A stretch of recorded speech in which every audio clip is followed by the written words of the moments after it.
Hi සුබ දවසක් මගේ ආදරණීය YouTube යාළුවන්ට මම අද මේ කතා කරන්න හිතාගෙන ආවේ වෙනස්ම විදිහේ මාතෘකාවක්. මොකද්ද? ගැහැණිය. ගැහැණිය කියන්නේ උපතින්ම කරපින්නගෙන එන්නේ දුක, සංසාරේ දුක. ඉතින් ඒකට හේතු වෙන්නේ පිරිමියෙක්. හරිද? ඉතින් මට මේ ගැන කතා කරන්න හිතුනේ අද හරි හිරු නිවුස් එකට මම හිරු දෙරණ හැම නිවුස් එකකටම පෙන්නුවා මේ ගැබිනි මව් කෙනෙක් සිය දිවි හානි කරගෙන ගෙදර බාල්කේ එල්ලිලා මේ ගෙදර වාතාවරණය දුප්පත් පරිසරය හැම දැක්කම හිතනවා ඉතින් අඩුපාඩු ගොඩක් එක්ක ජීවත් වෙච්ච අම්මා කෙනෙක් තමයි. ඉතින් ඒ අම්මට ජීවිතේ එපා වෙන්න පොඩි හේතුවක් මොකක් හරි එක වචනයක් වෙන්න පුළුවන්. සමහරකට ගෙදර මහත්තයා බේබද්දු පාට් එක කරනවත් ඇති. ඉතින් එයාගේ හිත නිවන්න එක වචනයක් ඇති. හිත බින්දෙන්නත් එක වචනයක් ඇති. හරිම දුක හිතුනේ. ඉතින් මේ වීඩියෝ දැකලා ඒකයි මට කතා කරන්න හිතුනේ. අනිත් එක ගෑනු වෙන අපි හැමෝම දන්නවා මේ ගැබිනි සමයේදී මානසික මට්ටම හරි ඉක්මනින් පහළ වැටෙනවා. ඒ වගේම මේ හදිසි තීරණ දුක දැනෙන එක මේ දේවල් ගොඩක් දැනෙන කාල සීමාවක් තමයි ගැබිනි මව්වරුන්ගේ කාලේ. ඉතින් මේ පිරිමියා මොන තරම් වේදනාවක් දෙන්නේ නැද්ද ඒ කෙනාට ඒ අම්මට ජීවිතේ එපා වෙන්න තරන්නේ. මේ ලස්සන කෙල්ලෙක් මම දැක්කා ඉතින් ෆොටෝ එකෙත් දැක්ක විදියට ලස්සන කෙල්ලෙක් පටන් ගන්න ජීවිතේ පටන් ගන්න මේ එහෙම කරන්න එපා. පිරිමියාගෙන් කරන ඉල්ලීම ගෑනු පතන්නෙම ආස කරන්නෙම පිරිමින්ගේ එක වචනයක් හිත නිවන්න එක වචනයක් ඇති. ගෑනු එහෙම නෙමෙයි. ගෑනු පිරිමින්ට කරන්න පුළුවන් හැම දෙයක්ම කරන ආදරේ පෙන්නන්න. ඒනවල ගෑනු බලාපොරොත්තු වෙන්නේ පිරිමියගේ එක වචනයක් විතරයි ආදරේ. හරිද? මං ආදරේ දන්න මිනිස්සු තමන්ගේ හිතින් හදවතින් කල්පනා කරලා බලන්න ඕනේ.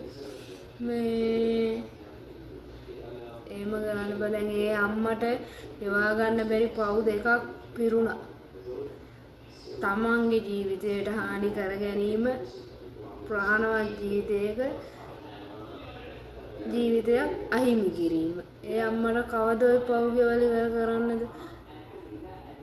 ජීවිතේ නැති කරගත්තේ අද නම් හෙට තමයි ඒ අම්මට දරු ප්‍රසූතිය තිබිලා තියෙන්නේ. එතකොට එක දවසක් ඉවසුවා නම් එක පාරක් ඒ හිත රිද්දපු කෙනා හරි හිත බින්දෙන්න තිබ්බ හේතුව හරි නැතුව තිබ්බනම් අර ළමයා අද ඉපදිලානේ.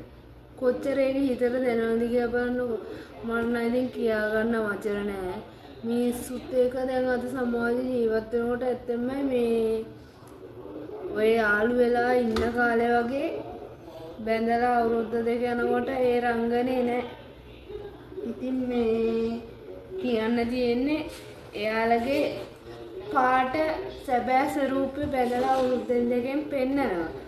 මේ ගෑනු ඉතින් හිත හයිය කරගන්න. පොඩි ළමයි ගෑනු දරුවෙක් කියලා මාසෙක් දුක වේදනාව පටන් ගන්නවා කන විදින තැන ඉඳලා. ඊට පස්සේ මල්වර විය. ඊට පස්සේ යෝන් විය. පාරකවත් බහැලා යන නිදහසක් නැහෙනි. ඊට පස්සේ තමන් අම්මා කෙනෙක් වෙන දවසේ ඒ කාල සීමාව. එතකොට කොච්චර දුකක් ඒ ගෑණිය මිටි මොලවගෙන එන්නේ. පිරිමියාට තියෙන්නේ ගෑණියට දුකක් දෙන්න හේතුවක් හදන එක විතරයි. මේ මම මේ පිරිමියාට අපහාස කරනව නෙවෙයි. අද ජීවිතේ සමහරක් විට නැති වෙන්නේ නැති පිරිමි කෙනෙක් නිසා නැත්නම් ඒ පිරිමියා අනිවාර්යයෙන්ම හිත රිද්දපු වචනයක් හරි කියන්නේ.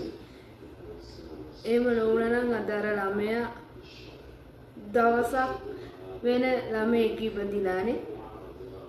හිතට මාර විදියට දැනෙනවා. ඉතින් අපි මෙච්චර මේවා කියන්නේ ඉතින් ආදරේ බලාපොරොත්තු වෙන්නේ ඕන කෙනෙක් මේ පේනව නේද? මේ සතෙක් වුණත් බලාපොරොත්තු වෙන්නේ ආදරේ. එතන ඉහාට මේ යාන වාහන ඉඩකඩම් බලාපොරොත්තු වෙන්නේ සීමිත ප්‍රමාණයක්. ඉතින් ආදරේ දෙන්න හදවතින්ම. ආදරේ කරන වෙලාවට ආදරේ දෙන්න හදවතින්ම.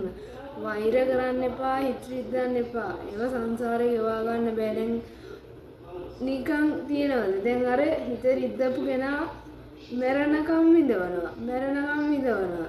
අඩේ මන් නිසානේ මේ ළමයාත් මරාගෙන මැරුණේ කියලානේ. එමෙ හිතට දුකක් දෙන්න එපා.